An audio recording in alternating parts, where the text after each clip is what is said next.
한번 우리 좌우 앞뒤 한번 이렇게 돌아보시면서 좀 같이 인사 나눴으면 좋겠습니다. 어서 오십시오. 환영합니다. 조금 부끄러운데 이렇게 인사했으면 좋겠습니다.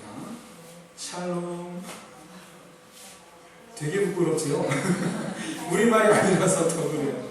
네. 여러분, 샬롬은 이스라엘의 인사말이에요. 이스라엘. 혹시 여러분 샬롬의 뜻이 무엇인지 혹시 알고 계십니까? 네, 평안. 평안이라는 뜻입니다. 다른 말로는 안식이라는 뜻입니다. 평안, 안식. 오늘 이 말씀의 배경이 되는 땅은 가나안 땅입니다. 하나님께서 말씀하시기를 약속의 땅, 젖과 꿀이 흐르는 땅이라 하셨습니다.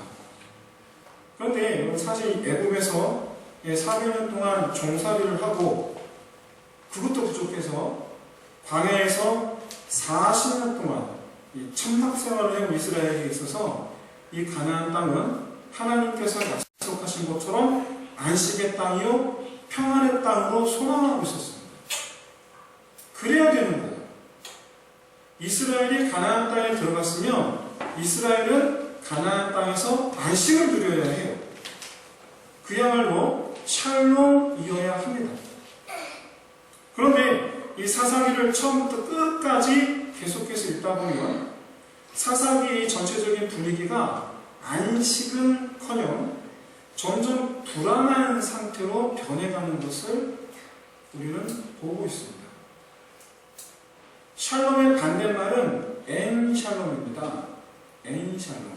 히브리어로 엔이라는 단어가 영어로 낫이라는 단어예요. 샬롬이지 않다라는 거예요.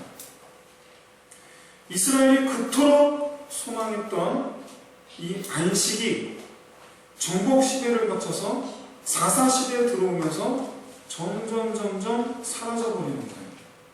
샬롬이 점점 엔샬롬으로 바뀌는 거예요. 그럼 여러분 이 안식의 땅에서 이스라엘은 왜 안식을 누리지 못하고 이 불안, 고난, 이 엔샬롬을 경험하는 것일까? 왜 그런 것일까? 하나님은 분명히 이스라엘에 대해서 계획을 갖고 계셨습니다. 그렇다면 여러분 이스라엘이 이 불안과 이 고난 속에 있는 것도 혹시 하나님의 계획 속에 포함되어 있는 걸까요? 도대체 이 이스라엘을 향한 이 하나님의 이 뜻은 과연 뭘까요? 하나님은 왜 이스라엘에게 평안의 땅, 안식의 땅, 가나안 땅을 왜 약속하신 걸까요? 그러면서 왜 엔샬롬입니까? 그럼 이스라엘이 이 평안의 땅에서 불안하게 된 이 원인에 대해서 살펴보기에 앞서서 먼저 이 하나님의 뜻과 하나님의 계획을 살펴보도록 하겠습니다.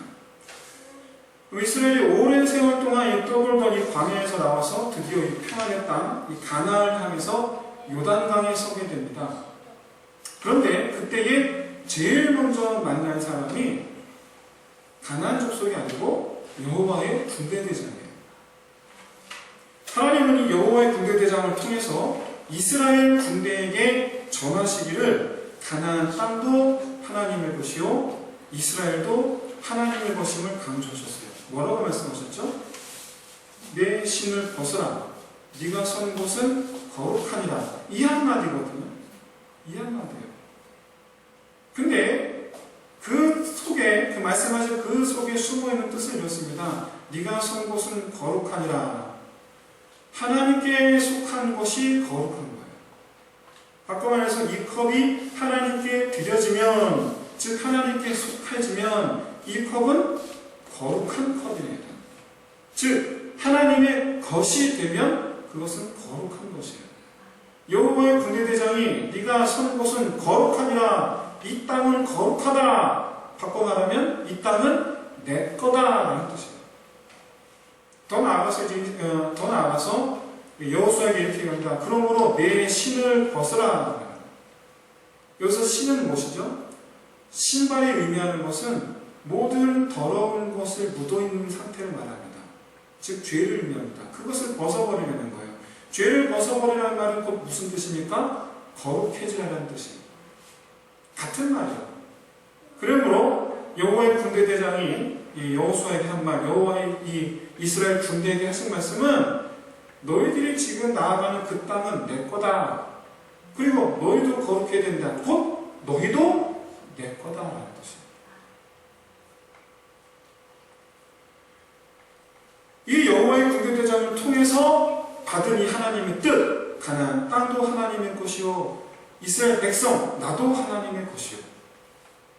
그러므로 이후로 이 이스라엘 군대가 가나안 땅에서 벌이는 이 모든 전쟁은 하나님의 싸움입니다.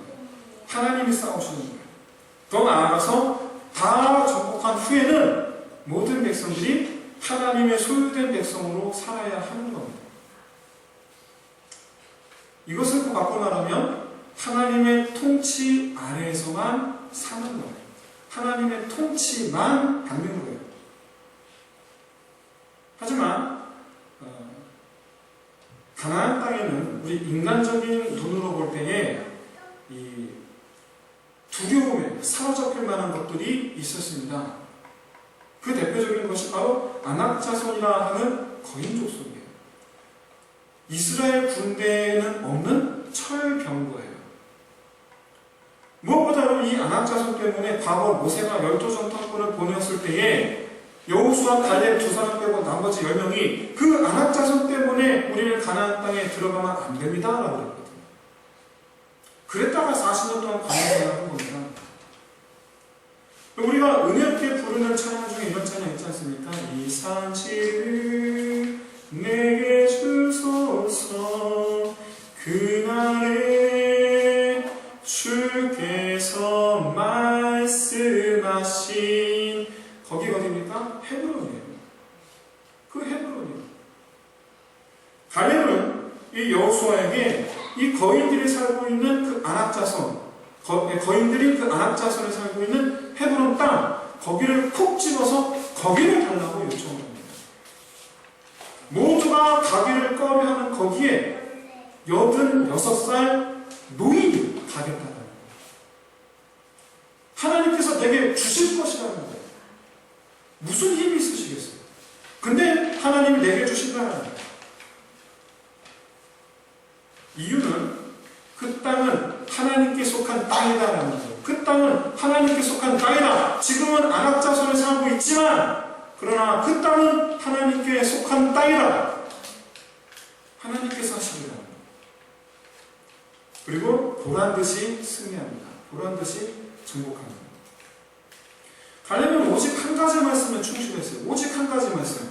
바로 하나님께서 주신다라는 약속이었어요. 그리고 그 땅에 가서 차지하라라는 명령이었어요. 그는 하나님의 명령에 충실하고자 했을 뿐이었어요. 군대가 전쟁을 하기 위해서 많은 것들이 필요합니다. 따라서 지휘관들은 그런 것들을 신경을 많이 씁니다. 하지만 갈렙은 그런 것이 아니라 하나님께서 주시리라라는 그 믿음으로 그냥 갑니다. 그의 눈에는 아낙자손은 보이지 않고 오직 하나님의 명령만이 들리고 그 땅에 서 계신 하나님만 보였던 거예요. 여러분, 이게 우리 그리스도인들의 승리 방정식이에요. 우리 눈에 뭐가 보이십니까? 거기 계신 하나님이 보이셔야 돼요. 우리 귀에 뭐가 어떤 소문이 들립니까? 하나님에 대한 소문이 들립니다. 다윗이 골리앗을 쓰러뜨린 것처럼, 갈렙이 아낙자손을 쓰러뜨린 것처럼 작은 것이 큰 것을 이기는 이 하나님의 역사가 저와 여러분의 삶에 그대로 이루어지기를 주의 이름으로 축원드립니다. 그런데 이 광야에서 위대한 지도자 모세가 죽었어요. 그리고 가나안 땅을 정복하고 땅을 분배해 주었던 또 다른 이 탁월한 지도자 여호수아도 죽었어요. 이렇게 이 민족의 지도자들이 이 세상을 떠났지만 그렇다고 해서 마냥 슬퍼하고 애통해 할 수만은 없습니다. 왜냐하면 아직도 여전히 해야 할 일이 있는 거예요. 약속의 땅을 완전히 정복해야 하는 하나님 나라 건설 이 사명이 있기 때문입니다. 이스라엘은 이 사명을 완수하기 전까지는 결코 쉴 수가 없고 쉬어서도 안 돼요.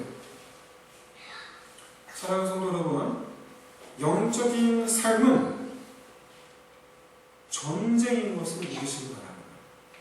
여러분 쉬어서는 안 돼요. 쉼의 시간을 가지시면 안 돼요. 이 사명을 완수할 때까지 이 영적인 긴장감을 놓으시면 안 돼요. 우리가 하나님 나라에 돌아가는 그날까지 우리 마음을 놓으시면 안 돼요. 이스라엘에게는 약속의 땅, 그리고 우리에게는 하나님의 나라를 세우는 일, 이게 모든 성도들이 가져야 할 사명입니다. 하나님은 이 사명 감당케 하시기 위해서 우리의 모든 삶의 영역에서 승리하시길 원하세요. 성도의 싸움은 혈과 육에 대한 것이 아닙니다. 혈과 육이란 사람을 가리켜요. 사람에 대한 것이 아니에요. 사람과 싸우라고 하나님께서 우리를 이 땅에 보내신 게 아니에요. 이 땅을 휘어잡고 있는 공중권세 잡은 사단과의 싸움이에요. 이게 성도들이 해야 하는 전쟁이에요. 가나안 땅을 차지하고 있었던 이 가나안 민족, 그리고 공중권세 잡은 이 사단, 공통점이 있습니다. 뭘까요? 바로 하나님의 다스리심을 싫어하고 하나님을 배격하고 오히려 하나님의 백성들을 자기 편으로 유혹한다는 점. 유혹한다는 점. 실제로 사사기에서 이 가나안 족속에게 유혹당해서 많은 사람들이 가나안 사람처럼 되어버린 말입니다. 우리가 단호하게 거절하고 싸워야 하는 대상이 바로 이 하나님의 다스리심을 싫어하게 하는 것, 하나님으로부터 멀어지게 하는 것, 더 나아가서 하나님이 아닌 다른 것에 미혹하게 만드는 것과의 싸움이에요. 가장 대표적인 것이 사단이에요. 이 영적 전투에서 승리하기 위해서는 갈렙처럼 여호수아처럼 모세처럼 하나님의 말씀에 전적으로 의지하는 겁니다. 왜냐하면 이 구약시대의 이 지도자였던 구약시대와 마찬가지로 현대의 영적 전쟁 역시 하나님의 싸움이기 때문에 그렇습니다. 하나님 나라 회복의 싸움이기 때문에 그렇습니다. 말하자면 이 영적 전쟁 승리는 이 영적 전쟁의 승리의 관건은 다른 것이 아니라 하나님 편에 서느냐 그렇지 못하느냐에 따라서 승리하느냐 아니면 패배하느냐인 겁니다. 하나님 편에 서는 것은 어떻게 서는 것입니까? 그의 말씀에 순종하는 거예요. 그래서 오늘 사사기 1장 1절에 보시면 여호수아가 죽으면 이스라엘 자손이 여호와께 누가 먼저 올라가리까? 라고 묻는 장면이 나옵니다. 이에 하나님은 이렇게 말씀하시죠. 유다가 올라갈지니라. 보라 내가 이 땅을 그의 손에 넘겨주었느니라 라고 응답하셨어요. 이에 유다가 올라가는데 여기서 한 가지 우리가 주목해 봐야 될 점은 유다의 태도입니다. 유다는 그의 형제 시므온에게 함께 가자라고 권면합니다. 우리 함께 가자. 다시 말씀드리지만 하나님은 유다가 올라갈지니라 라고 하셨습니다. 하지만 유다는 시므온에게 같이 가자라고 말합니다. 어찌 보면 형제가 연합하는 이 모습이 정말 보기 좋은 아름다운 모습이지 않는가라고 우리가 그렇게 생각할 수도 있습니다. 그러나 여러분 시므온 지파 입장에서 한번 생각해 보겠습니다. 하나님 분명히 시므온 지파에게도 땅을 분배해 주실 거예요. 따라서 시므온 지파가 받을 유업이 분명히 있었을 거예요. 그런데 유다가 시몬에게 함께 올라가서 땅을 얻으면 거기에 함께 거하자라고 하는 말에 시몬이 행동을 같이 하는데 시몬은 하나님으로부터 유업을 얻으려는 것이 아니라 유다로부터 유업을 얻으려는 거예요. 여기서 분명한 것은 시몬은 하나님의 지시를 기다리지 않았다라는 사실이고 아울러서 유다는 유다가 올라가라라는 이 하나님의 이 말씀에 100% 순종하지 않았다라는 사실이에요. 이렇게 유다가 100% 순종하지 않았음에도 불구하고 하나님은 내가 이 땅을 그의 손에 넘겨주어노라 라는 이 약속을 지키셨어요. 유다는 100% 순종하지 않았는데 하나님 약속을 100% 지키셨어요. 그리고 음악 기호 중에 크레센도라는 기호가 있습니다. 크레센도. 이런 기호, 이렇게 생겼어요. 이렇게. 여러분이 보실 때는 이렇게 되겠네요. 그렇죠? 바로 뭐냐면 점점 크게 라는 뜻입니다. 점점 크게. 그래서 여러분 크레센도라는 이 기호가 나타나면 작은 소리로 시작해서 점점 큰 소리로 부르는 거예요. 주신 땅으로 이런 식으로. 그렇죠? 사사기 기자가 사사기를 기록한 방식이 바로 이 크레센도입니다. 여러분 다 함께 우리 사사기 제일 마지막 맨 뒤에 제일 마지막 21장 25절 말씀입니다. 사사기 맨 뒤에 21장 25절 한번 보시기 바랍니다. 맨 뒤에 우리 함께 읽겠습니다. 맨 뒤에 사사기 21장 25절 맨 뒤에 찾으신 줄 알고 읽겠습니다. 시작. 그때에 이스라엘이 왕이 없었으므로 사람이 각각 자기의 소견에 옳은 대로 행하였더라. 아멘. 자기의 소견에 옳은 대로 행하였다라는 이 사사기 기자의 고발은 그야말로 사사 시대의 이 암울한 상태를 적나라하게 보여줍니다. 하지만 사사기 처음 부분은 어떻습니까? 어떻게 시작합니까? 별것 아닌 것 같지만 유다는 하나님의 이 말씀에 자기의 생각을 더하는 거예요. 마치 형제가 연합하는 아름다운 모습을 연출하려는 것처럼 보이지만 이것은 분명 하나님에 대한 불순종이에요. 사사기의 첫 시작은 하나님께 묻고 하나님께서 말씀하시는 대로 하지 아니하고 자기 생각을 더하는 것으로 시작하는데 사사기의 끝은 자기 속에는 옳은 대로 행하는 거야. 그렇게 끝납니다. 그래서 점점 더 커지는 거예요. 별거 아닌 것 같지만 이 작은 정말 아주 작은 불순종이 이 시작되고 있음을 사사기 첫머리에서 우리는 보고 있습니다.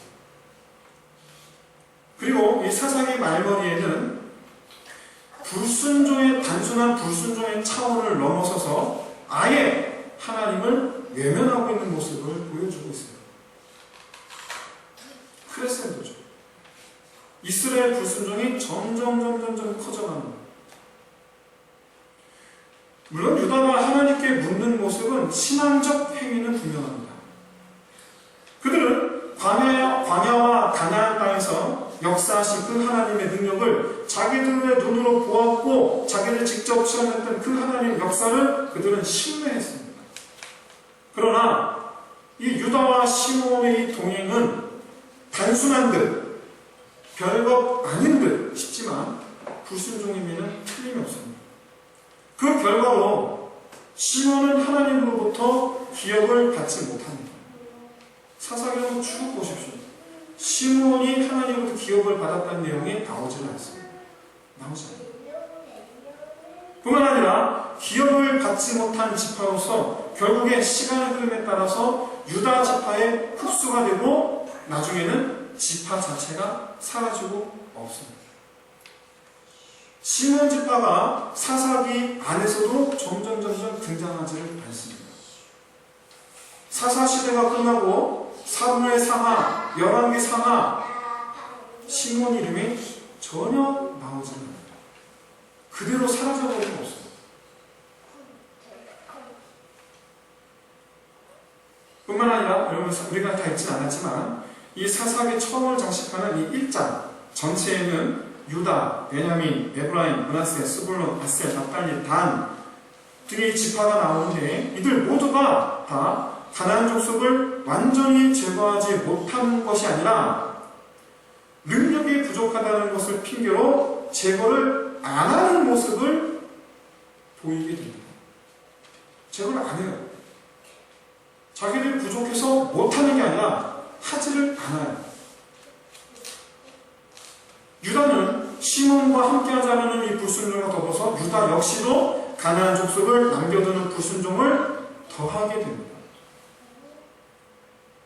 우리가 그리스도인의 삶을 살아가는 데 있어서 가장 힘든 것이 뭐냐면 이 세상과 타협하지 않으려는 것이라기보다는 하나님 말씀보다는 내 주장, 내 생각을 내세우기가 너무 쉽기 때문에 그래서 우리 신앙생활 하기가 힘들어요. 그래서 신앙생활 하는 것이 힘들고 신앙생활 하기가 힘들어요. 신앙생활 하는 것 자체가 힘들어져요. 그리고 사도 바울은 이 육체의 정욕을 우리가 싸워야 할 싸움의 대상으로 보았습니다. 그렇기 때문에 처음 이 정도는 괜찮아 라고 했던 그 생각이 점점 자라나서 우리 정욕을 따라서 하는 거예요. 정욕을 따라 생하는 그 모든 생각과 마음과 행동들이 이 정도는 괜찮아 라고 시작했던 것들이 점점 자라나고 결국에는 사사기에 말미에 있는 것처럼 하나님을 떠나버리게 되는 거예요. 한 주 정도는 괜찮아. 이것이 영원히 하나님으로부터 떠나게 됩니다. 크리스천입니다.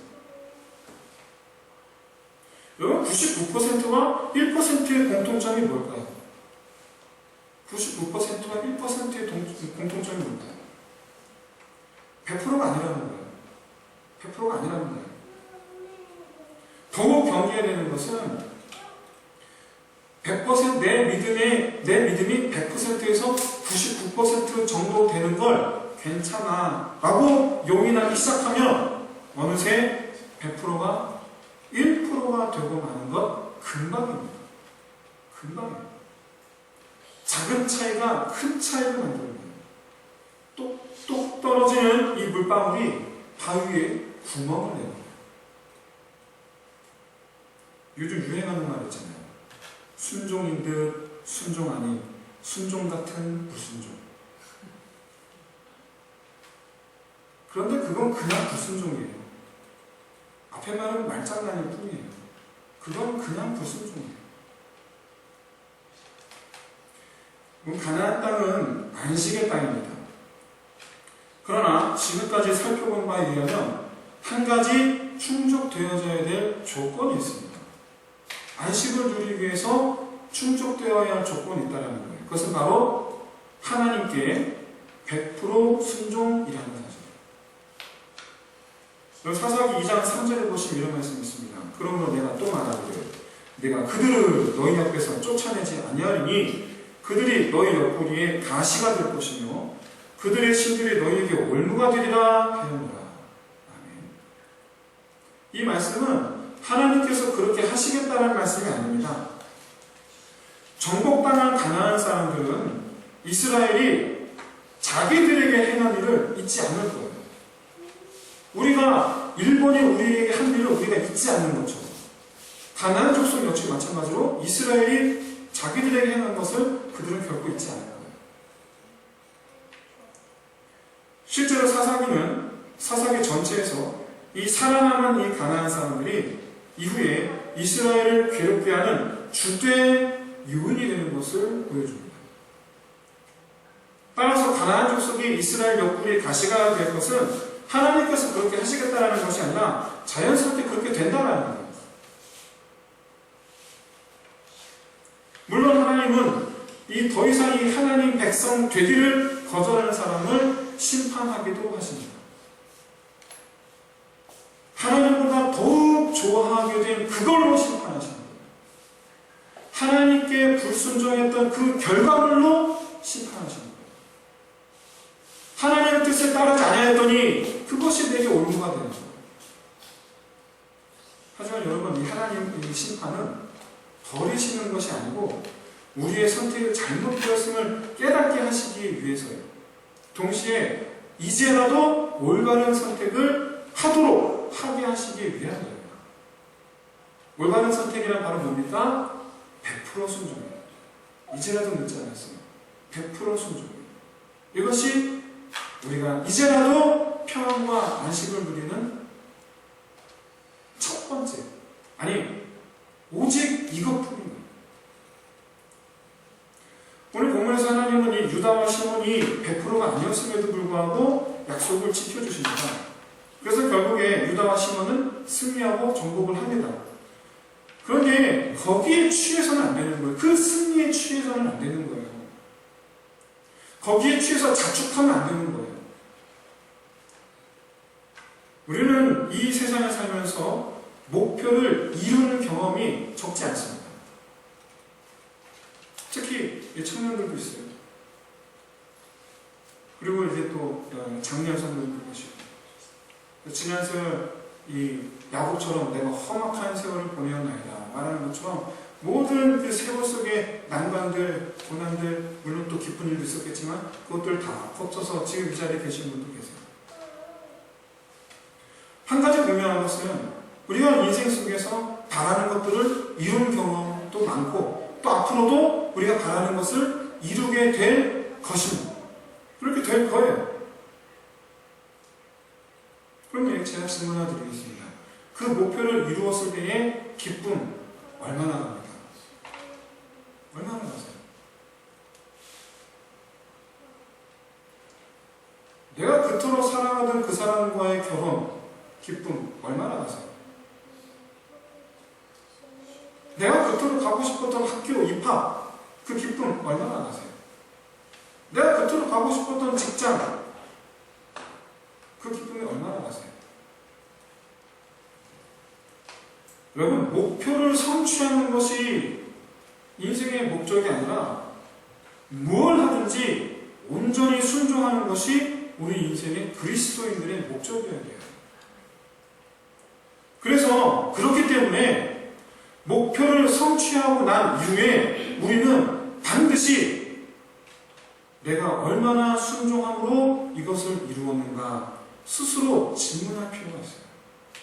내가 이것을 이루기까지 돌아보니 내가 얼마나 하나님께 순종하여서 이것을 이루었는가 그것을 우리가 스스로 질문해 볼 수 있어야 돼요.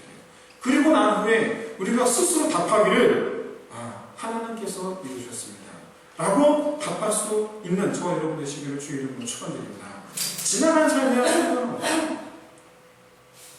지나간 삶은 상관없어요. 하나님 이미 다 알고 계셨고 그러한 가운데서도 우리를 불러서 이 자리를 불러주셨어요. 십자가 은혜로 그 모든 지나간 삶들의 그 모든 죄와 과오를 다 뒤로하고 우리 자리에 불러주셨어요. 그러므로 이제 우리가 하나님께서 우리 불러주신 그 은혜, 우리를 거룩히 하신 바로 그 은혜 안에서 이제라도 우리는 내가 무엇을 하든지 내가 목표가 있다면 그 목표를 이루는 그 과정 속에서 내가 얼마나 순종함으로 거기에 갈 것인가를 이제라도 우리는 고민해야 됩니다. 저도 이 개척하는 과정에서 이런저런 이유로 물론 많이 힘들죠. 그런데 놀랍게도 제가 고민하던 그것을 하나님은 딱 그만큼 다 채워주셨어요. 제가 기뻤을까요? 안심했을까요? 하나님 어떡합니까? 부족합니다. 근데 2, 3일도 안 지나서 정말 딱 그만큼이 딱 채워주는 것을 보았을 때에 여러분 제가 기뻐했겠습니까? 아니면 슬퍼했겠습니까? 울었어요. 슬펐습니다. 왜냐하면 감사해서 온 것이 아니라 슬퍼서 울었어요. 하나님은 이렇게 내게 변함이 없으신데 나는 그동안 하나님을 믿지 못했구나. 나는 하나님을 믿지 못했구나. 원하는 바는 이루었는데 너무 마음이 아팠고 괴로웠어요. 여러분 내 생각, 내 관점, 내 욕구가 채워질 때의 기쁜 삶이 아니라 내 생각, 내 관점, 내 욕구가 죽을 때에 하나님의 충만하신 역사가 시작될 줄로 믿습니다. 그리고 그제서야 비로소 이 안식의 땅에서 누리는 풍요가 시작이 되는 거예요. 그제서야 비로소. 하지만 반대로 내 생각, 내 관점, 내 욕구, 하고 싶은 것, 내 욕구 이런 것들이 점점 살아나면 살아날수록 하나님의 역사는 점점 떠나가는 거예요. 하나님께서 하나님께서 나에게 이 힘을 이루시는 것이 아니고 내가 하나님을 떠난다라는 겁니다. 내가 하나님을 떠나는 거예요. 내 생각의 길을 찾아 나는 하나님을 떠나는 거예요. 사랑하는 성도 여러분, 반드시 크레센도를 기억하십시오. 크레센도를 기억하십시오. 점점 커집니다. 100%가 아니면 1%가 되는 것은 순식간입니다. 우리가 밝히 경계해야 되는 것은 내 생각, 내 욕구, 내 주장이에요. 왜냐하면 사단이 그 부분을 끊임없이 공격하기 때문이에요. 끊임없이 우리의 생각을 공격하고 우리 감정을 건드려요. 어떻게? 불순종하는 것에 대해서 긍정적으로 반응하도록 건드리는 거예요.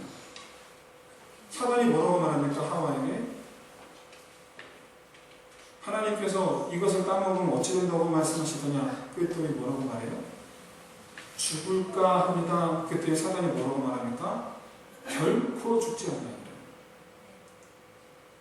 불순종하는 것에 긍정적으로 반응하도록 계속해서 건드려요. 우리의 생각을 건드리고 우리의 감정을 건드려요. 해도 돼. 괜찮아. 그 정도는 괜찮아. 계속해서 건드려요. 그럼 우리의 싸움의 대상이 사단이라는 것, 그리고 우리의 싸움의 대상이 내 안의 정욕이라는 말, 이건 같은 말입니다. 사단과 싸우는 것, 정욕과 싸우는 것, 이건 같은 말이에요. 사단이 정욕을 움직이기 때문입니다. 사랑하는 성도 여러분, 저와 여러분의 우리 모두의 삶이 샬롬이기를 진심으로 소원합니다. 진정한 승리, 진정한 평안, 안식, 이것은 작은 차이에서 시작하는 거예요. 작은 차이에서 비롯되는 거예요. 1%의 불순종도 여러분 허용해서는 안 돼요. 사랑하는 성도 여러분, 이 시간 오직 주만 사랑하리, 오직 주께만 충성하리라, 오직 주의 말씀만 누리라. 이 믿음의 결단으로 주를 향한 이 사랑의 마음이 충만하시기를 진심으로 소원합니다. 우리는 잠시 영상을 보실 거예요. 이 영상의 이 결론은 전도하자입니다. 그런데 그것보다는 이 영상 속에서 제가 주목해서 본 것은 이 영상 속 주인공의 이 순종이 어떤 결과를 가져왔는지를 보면서 우리 자신의 순종에 대한 결과를 기대할 수 있는, 내 순종에 대한 결과로서 하나님의 위대한 역사를 기대할 수 있는 그런 시간 되기를 바랍니다.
A number of years ago, in a Baptist church in Crystal Palace in southern London, the Sunday morning service was closing, and a stranger stood up at the back, raised his hand, he said, "Excuse me, Pastor, can I share a little testimony?" The pastor looked at his watch, he said, "You've got 3 minutes." And this man proceeded,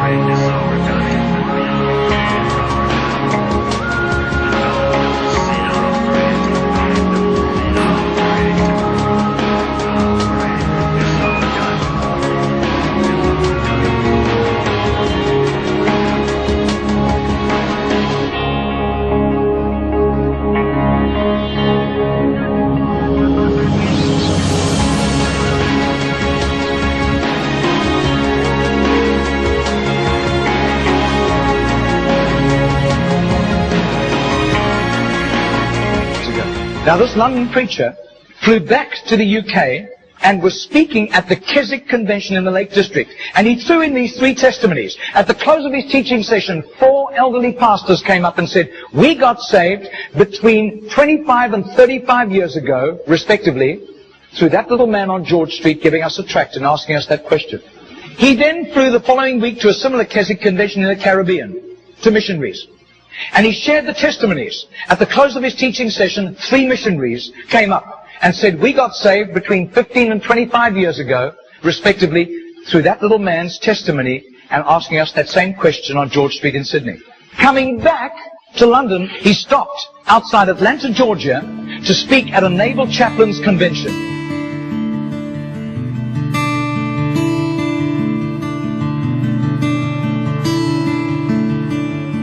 6 months later, flew to do a convention for 5,000 Indian missionaries in a remote corner of northeastern India. And at the end, the Indian missionary in charge, a humble little man, took him home to his humble little home for a simple meal. And he said, how did you, as a Hindu, come to Christ? He said, one bout of diplomatic service took me to Sydney. And I was doing some last-minute shopping laden with parcels of toys and clothing for my children, walking down George Street. And this courteous little white-haired man stepped down in front of me, offered me a pamphlet, and said, excuse me, sir, are you saved? If you die tonight, are you going to heaven? The splendor of the King, clothed in majesty. I do. His name is Mr. Genord, but I don't think he does it anymore. He's too frail and elderly. Joy, he wraps himself in light, and darkness rise too high, and trembles at his voice, trembles at his voice. How great is our God? Sing with me, how great is our God? And all will see how great is our Margarita did a little count. That's 146,100 people. That simple little nobody except a little group of Baptists in southern Sydney knew about Mr. Genord. But I'll tell you, his name was famous in heaven.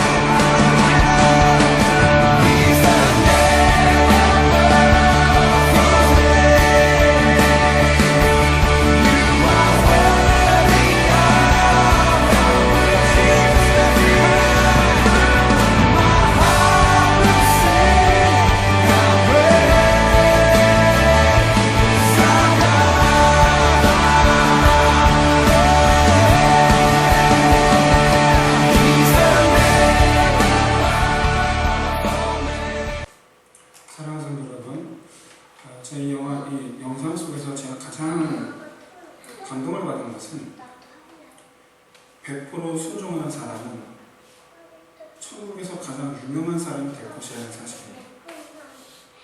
이 땅에서 100% 순종해서 사는 사람은 하나님 나라에서 가장 유명한 사람이 됩니다. 이 시간 온전히 100%의 순종을 하겠노라는 이 믿음의 결단을 위해서 기도하시길 바랍니다. 그래서 우리의 삶의 내용이 인생의 고통 속에 허우적대는 것이 아니라 위대한 이 하나님의 역사의 주인공이 되시기를 주의로 축원드립니다. 무엇보다 하나님은 나의 삶 자체를 원하시는 것으로 생각하시면서 하나님의 말씀과 내 생각, 자기 주장, 이 저울질에서 완전히 승리할 수 있는 저울이 되시기를 진심으로 소원합니다.